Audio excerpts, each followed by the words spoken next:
임마누엘 성가대 찬양이 갈수록 은혜로웠습니다. 오늘도 아주 은혜로웠죠? 익숙한 찬양, 또 가사가 참 은혜로웠습니다. 감사합니다. 오늘 저는 정호성 시인의 상처 없는 사람 없다라는 시로 설교의 문을 열겠습니다. 상처 없는 사람 없다. 넘겨주세요. 날개를 심하게 다친 독수리 한 마리가 있었습니다. 벼랑 위에서 깊은 생각에 잠겨 있었습니다. 몇 번이고 하늘 높이 날아올라 보려고 시도를 했습니다마는 도저히 하늘을 높이 날 수가 없었습니다. 독수리가 하늘을 높이 날 수 없다는 것은 살아갈 가치가 없다는 거예요. 그냥 벼랑 아래로 뛰어내려 스스로 목숨을 끊으려고 몸을 잔뜩 웅크리고 있었습니다. 그 순간 그 모습을 지켜보고 있던 대장 독수리가 재빠르게 날아와서 질문을 던집니다. 형제요, 왜 이렇게 어리석은 일을 하려고 하느냐? 형제요, 왜 어리석은 일을 하려고 하느냐? 그는 힘없이 대답합니다. 우리는 평범한 새가 아닙니다. 하늘을 나는 새의 왕입니다. 그런데 날개를 너무 심하게 다쳐서 가장 낮게 나는 새가 되어버렸습니다. 이렇게 사는 거니 차라리 죽는 게 낫습니다. 대장 독수리는 그를 향해 날개를 활짝 폈습니다. 대장 독수리의 몸에는 여기저기 상처 자국이 있었습니다. 솔가지에 찢긴 자국, 다른 독수리에게 또 핥힌 자국 등 수많은 상흔으로 얼룩져 있었습니다. 나를 봐라. 내 온 몸도 이렇게 상처투성이다. 상처 없는 독수리가 어디 있겠나? 상처 없는 독수리가 어디 있겠냐? 대장 독수리는 하나 더 넘겨요.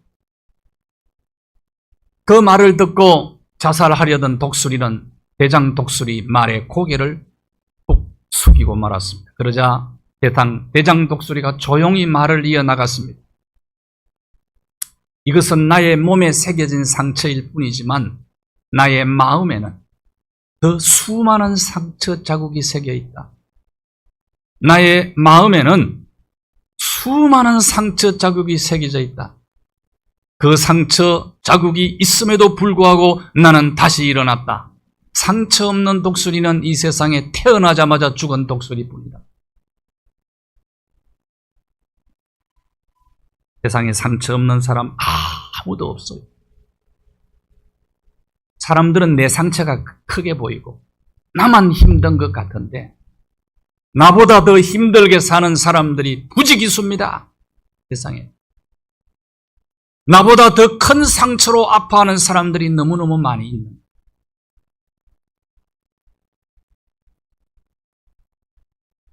그래서 우리는 서로 위로와 격려가 필요한 거예요.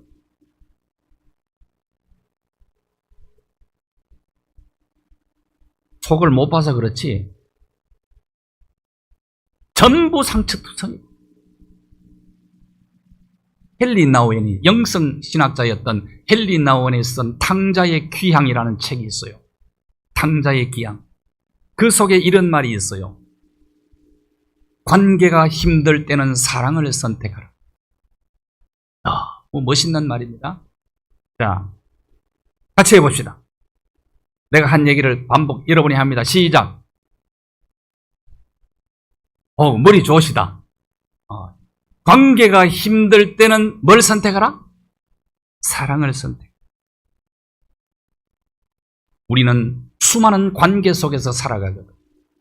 정호성 시인이 그렇게 얘기했더라고요. 나는 가족과의 관계, 친구와의 관계, 자연과의 관계, 신과의 관계 속에서 살아갑니다.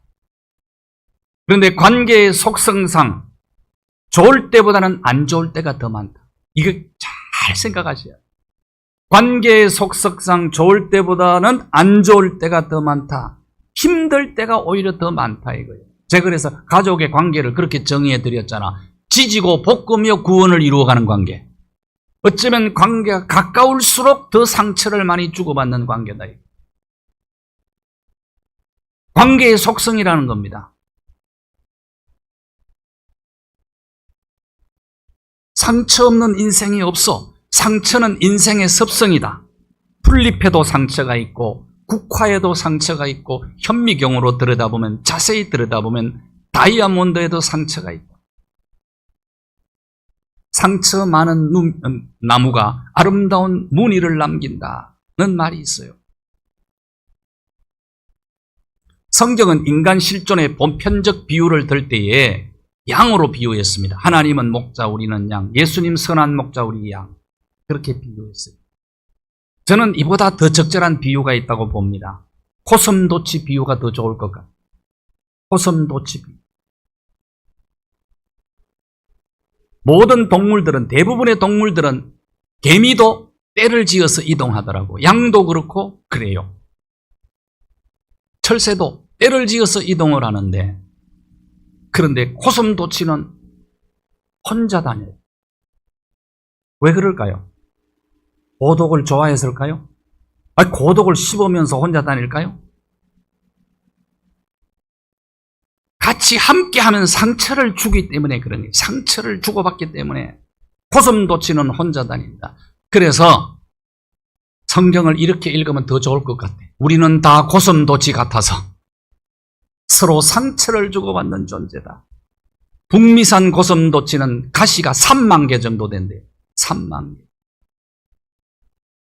함께하면 상처를 주고받는 존재가 인간이다. 그런데 이 관계 속에서 사람들은 좋을 때보다 안 좋을 때가 더 많다.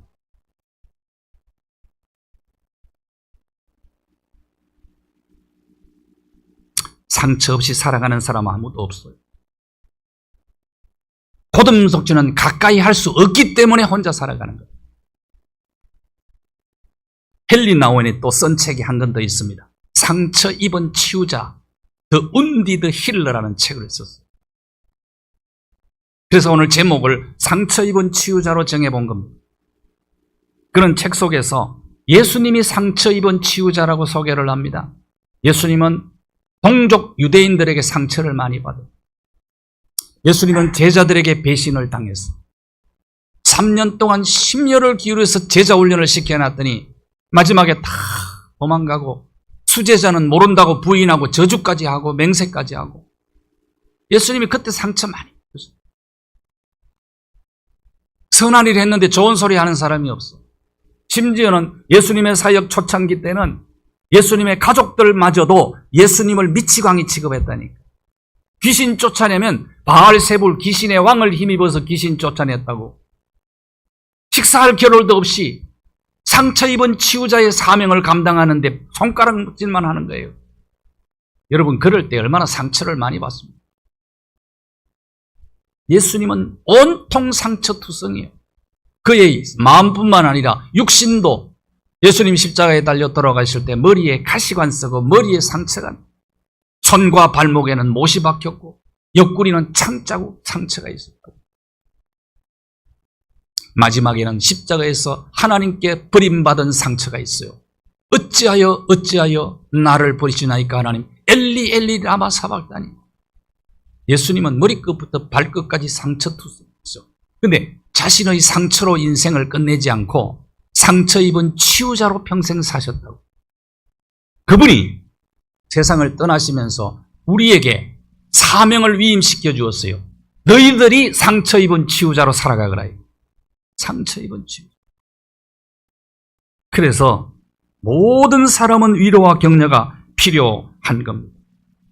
예수님의 3대 사역이 있는데, 나는 교육 사업을 했어요. 교육 가르쳤어요.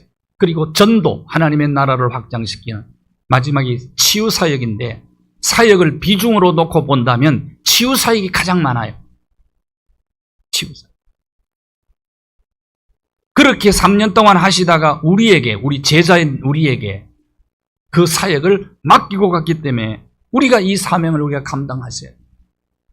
예수님께서 오시기 700년 전에 선지자는 먼 700년 후의 일을 내다보고 예수님을 이렇게 표현하고 있는 거예요. 이사야 53장은 순환장이라고 그래요. 그리스도의 순환장입니다. 이사야 53장 5절은 요절인데요. 외워두시면 참 좋습니다. 같이 한번 읽어볼까요? 그가 찔림은 우리의 허물 때문이요, 그가 상함은 우리의 죄악 때문이라. 그가 징계를 받음으로 우리가 평화를 누리고 그가 채찍에 맞음으로 우리가 나음을 입었도다. 예수님은 상처받았는데 상처를 왜 받았느냐? 상처받은 자를 치유하기 위해서 예수님은 상처를 받으셨다.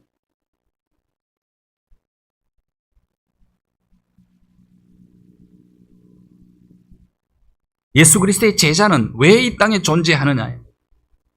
상처 입은 자를 치유하는, 상처 입은 치유자 사명 감당하려고 존재하는 거예요. 우리는 예배드리러 올 때마다 우리의 상처를 십자가 밑에 내려놓고 기도합니다. 하나님, 내 마음이 이렇게 아파요. 하나님 치료해 주세요. 어느 누구에게도 말 못할 고민을 하나님 앞에 털어놓고 상처를 십자가 밑에 내려놓고 기도하고 내려놓고 그냥 가면 좋은데 그걸 또 상처를 다시 가져가. 그래가지고 내게 상처 준 그 왼수를 묵상을 해. 그러면서 힘을 다 빼버려. 에너지를 낭비해버려. 잠도 못 자. 손에 일이 잘 안 잡혀. 그 왼수를 묵상하느라고. 그러다가 사명을 감당하지를 못해. 그렇게 살면 되겠냐고요, 인생을. 그렇게 의미 없는 인생, 낭비하는 인생 살아서는 안 되잖아요. 어차피 상처는 있다, 이거 누구나. 누군가가 내게 상처를 줬고, 그래, 누군가가 내게만 줬냐, 나는 안 줬냐, 그럼? 나도 고슴도치인데.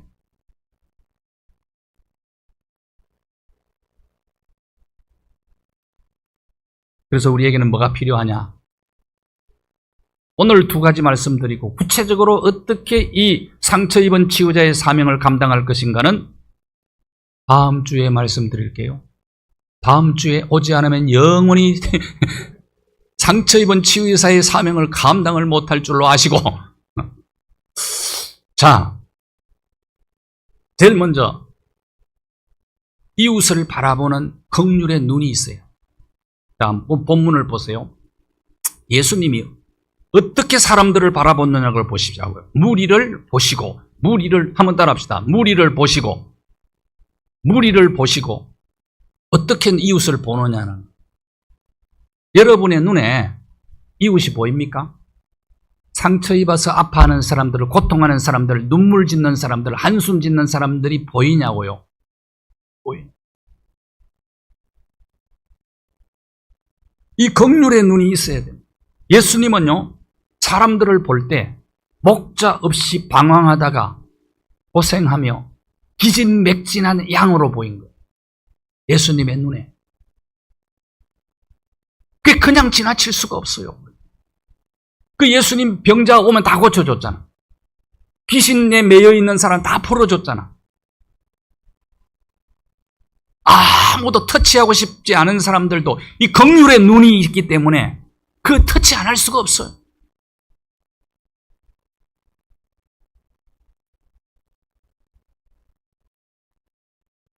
이 시대는 크게 두 종류의 사람들이 살고 있다고 보시면 됩니다. 첫째, 쫓기는 삶을 사는 사람이 있어요. 쫓기는 삶. 내 일에 쫓겨가지고 이웃이 안 보여요. 그냥 쫓겨 사는 거예요. 그래서 나만 봐요. 이웃이 전혀 눈이 안 들어와요.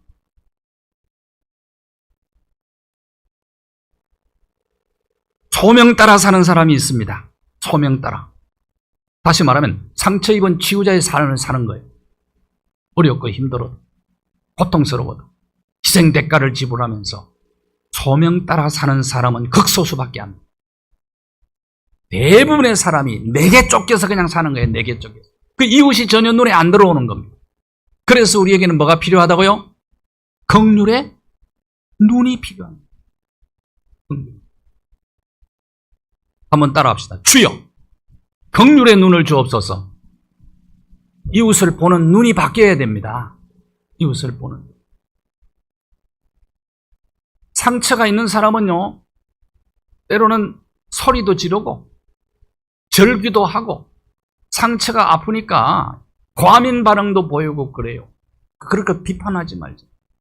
박영희 안수집사님이, 안신교회 안수집사님들하고요, 이분이 71세인데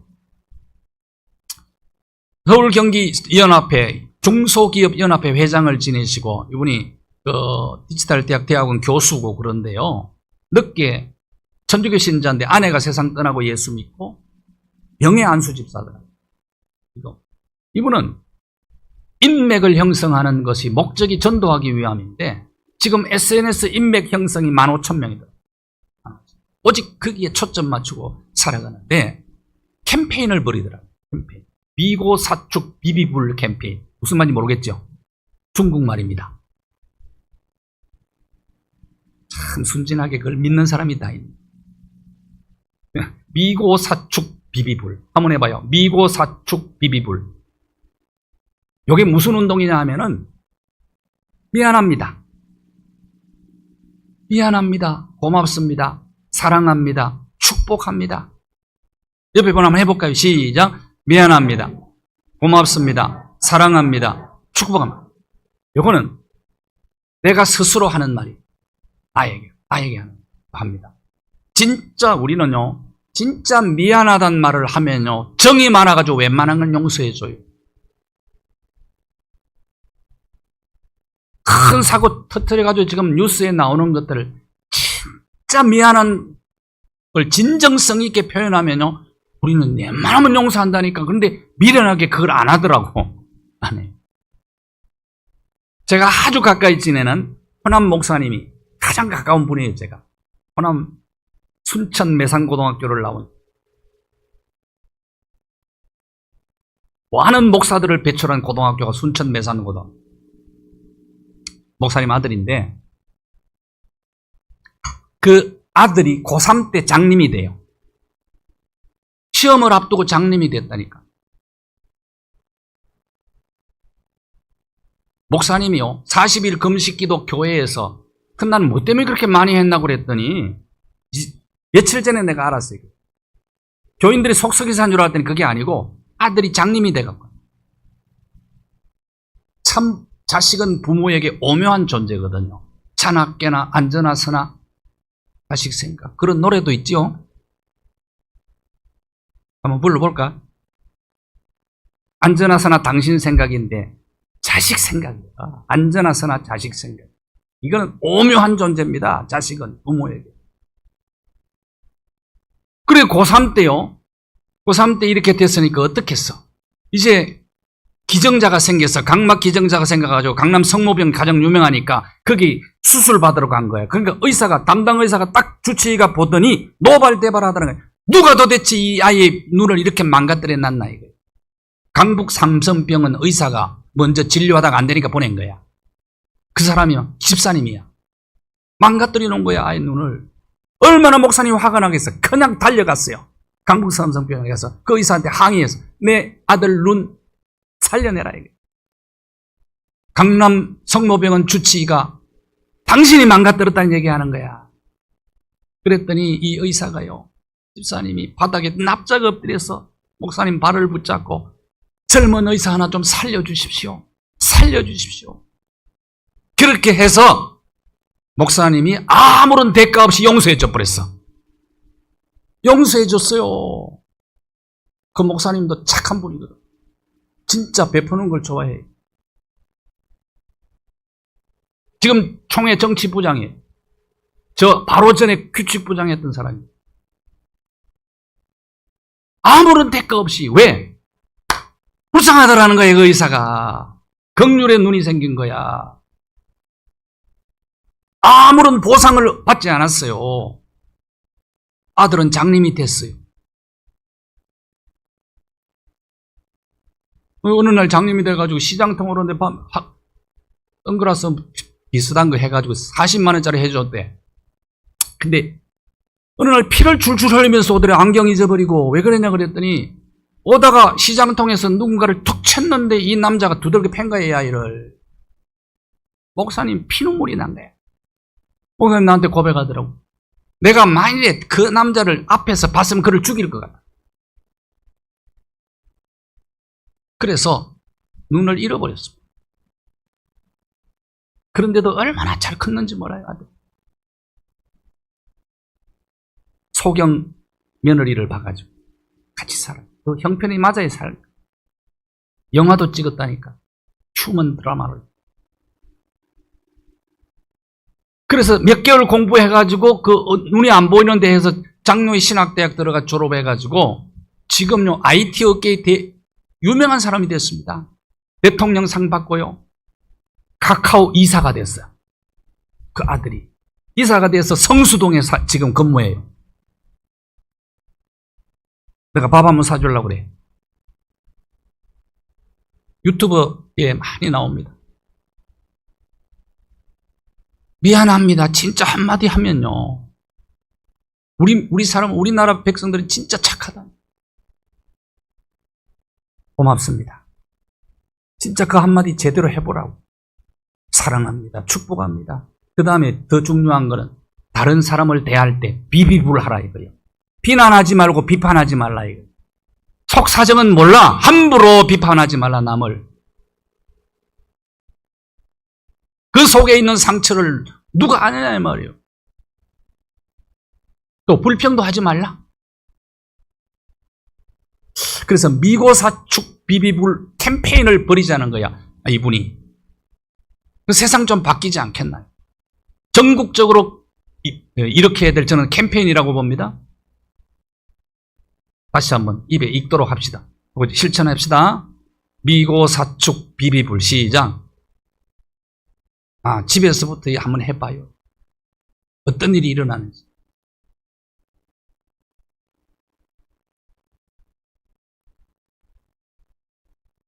난치병 환자들을 돌보는 운동을 펼쳤던 닥터 엘리자베스 퀴블러스라는 분이 있어요. 이분이 인생 수업이라는 유명한 책을 썼습니다. 베스트셀러예요.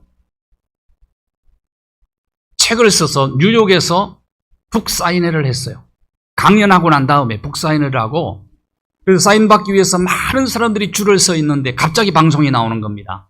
박사님이 비행기를 타야 되기 때문에 북사인회를 중단하겠습니다. 서 있던 사람들이 얼마나 실망했겠어요. 그리고 갔어요.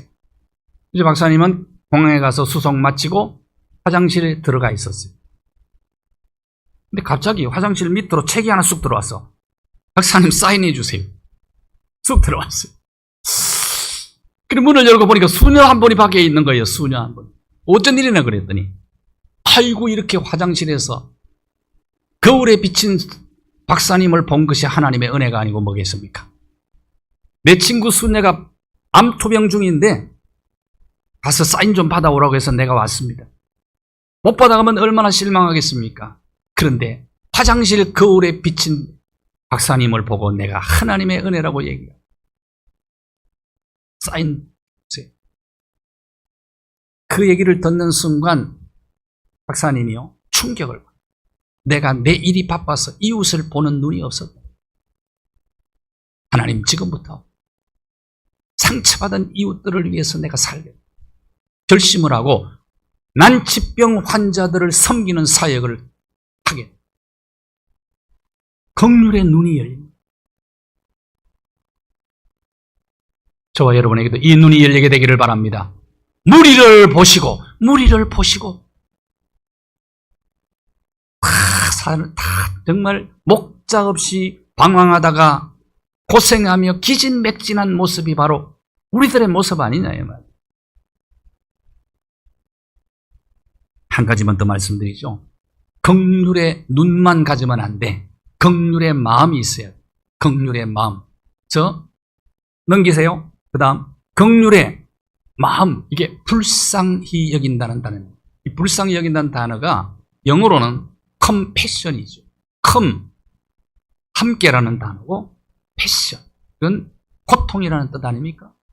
함께 고통을 느끼는 마음이에요.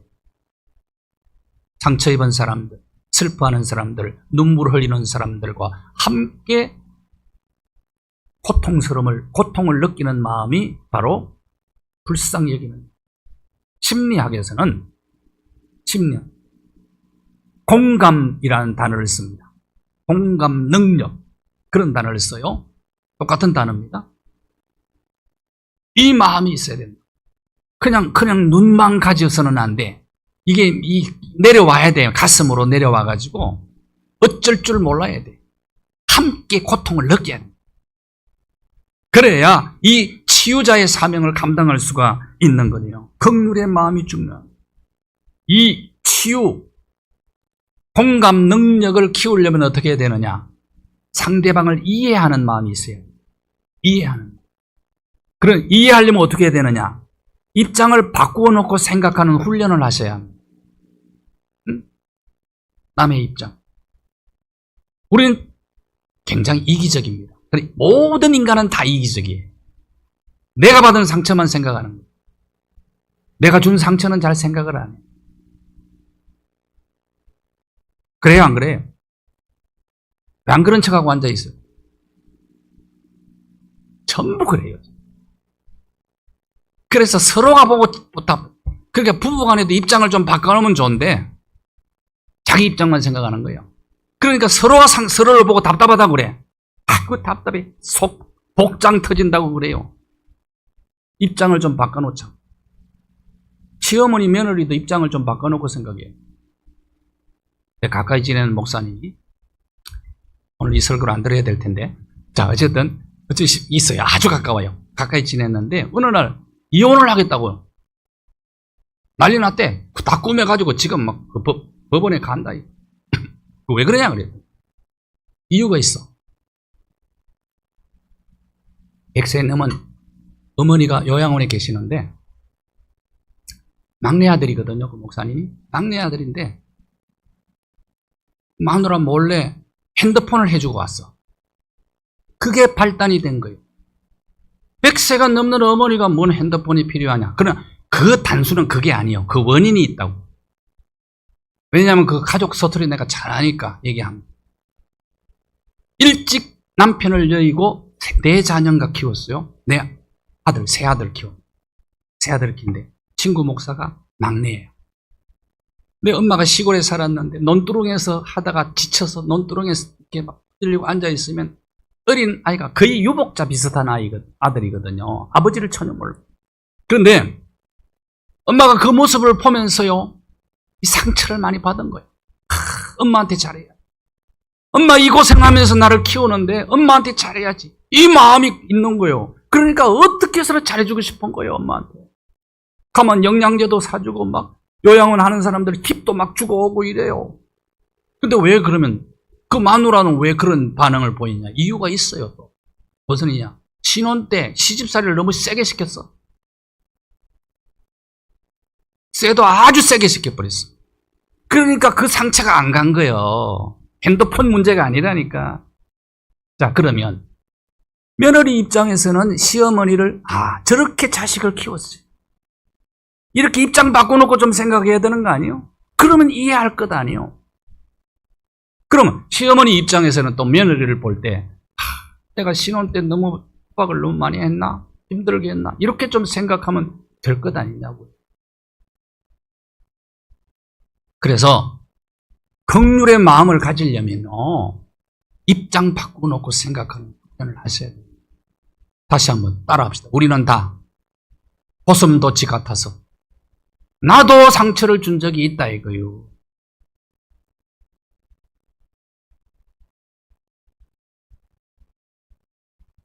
여자들이 시편을 잘 안 읽는다면서요?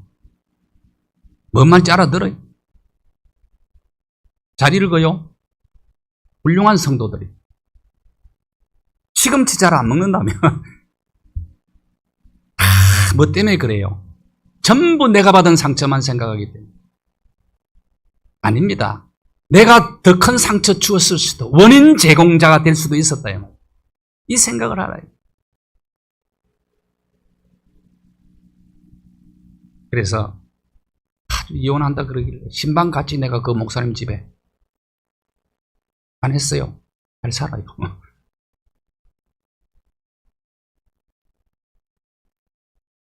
전도할 때도 상대방을 이해하는 게 중요하다. 어떤 아줌마가 새 아이를 데리고 전철을 탔어. 여러 자리를 아이들이 다 차지하고 막 난리법석이라. 통제가 안 돼. 근데 엄마는 가만히 있는 거예요. 아이를 보고는. 옆에서 그냥 화가 났어요. 성객들. 아이를 좀 조용히 시키라고요. 엄마가 뭐 하냐고 막. 아니, 소리를 지르더니 엄마가 이렇게 대답했어요. 사실은 오늘 이 새 아이의 아빠 장례식을 치르고 오는 중이거든요.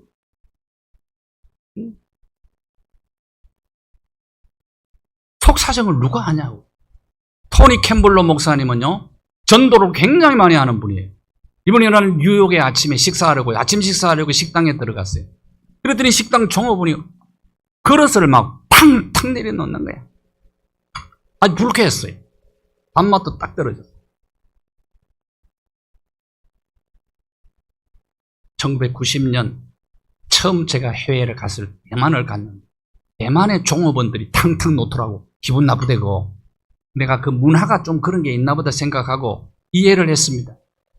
그래서 이제 나오려고 그러는데 미국엔 팁 문화잖아요. 식사하고 팁을 놓고 나갈까 말까 갈등이 생겼어. 목사님, 성령께서 마음에 감동을 주었어. 10불을 놓고 가거라. 10불, 1불 내지 2불 놓고 나가면 되는데 10불을 놓고 나오는데 뒤에 종업원이 쪼르르 쫓아 나오더니 손님 혹시 팁을 잘못 놓고 나온 거 아닙니까? 그랬더니 아닙니다. 성령께서 감동을 주셨다고. 그랬더니 이 종업원이 이렇게 얘기하는 거예요. 사실은 오늘 아침에 나는 남편으로부터 버림을 받았거든요. 죄송해요. 친절하게 해주지. 용서해 주세요. 그때 캠블러 목사님은 그녀에게 위로의 주님을 소개해서 전도했어요. 속사정 아무도 몰라요. 함부로 비판하지 마. 비난하지 마. 그런 반응을 보인다고 불평도하지 말아요. 모르는 겁니다. 아무도. 그러니까 긍휼의 눈과 긍휼의 마음이 필요한 거죠. 맥스 루크헤드 목사님이 주와 같이 길 가는 것 책을 썼어요. 그 책 속에 이런 말이 있습니다. 우리는 오늘 아침 비틀거리는 남자를 비난하지만은 그가 어제 누군가에게 얻어맞은 것은 모른다. 절뚝거리며 가는 여자를 비판하지만 그 신발 밑에 압정이 꽂혀 있는 것은 모른다. 깊이 생각해. 주여, 긍휼의 눈을 주옵소서. 주여, 긍휼의 마음을 주옵소서. 다 우리는 상처가 있기 때문에 우리의 마음이 천사 마사지가 필요해. 마사지 중에 제일 좋은 마사지가 뭔지 알아요? 성령 마사지가 필요해. 천사 마사지, 성령 마사지 받으시기를 바랍니다. 거기에 딱 맞는 찬송이 하나 있어. 주께 가. 찬송하고 마무리합니다. 자, 여러분 간절한 마음으로 하나님, 성령의 마사지가 내 마음이 필요합니다. 이 마음으로 기도하는 마음으로 찬송하겠어요.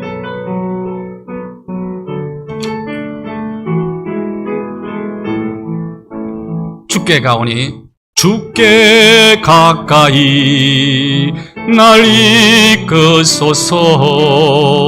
간절히 주님만을 원합니다. 채워주소서. 주의 사랑을 진정한 찬양 드릴 수 있도록 주께 가까이 날 이끄소서. 간절히 주님만을 원합니다. 채워주소서. 주의 사랑을 진정한 찬양 드릴 수 있도록 목마른 나의 영혼 주를 부르니 나의 맘 만져 주소서. 오른손 가슴에 얹고 주님만을 원합니다. 더 원합니다. 나의 맘 만져 주소서. 목마른 나의 영혼 주를 부르니 나의 맘 만져 주소서. 주님만을 원합니다. 또 원합니다. 나의 맘 만져 주소서. 목마른 나의 영혼 주를 부르니 나의 맘 만져 주소서. 주님만을 원합니다. 또 원합니다. 나의 맘 만져 주소서.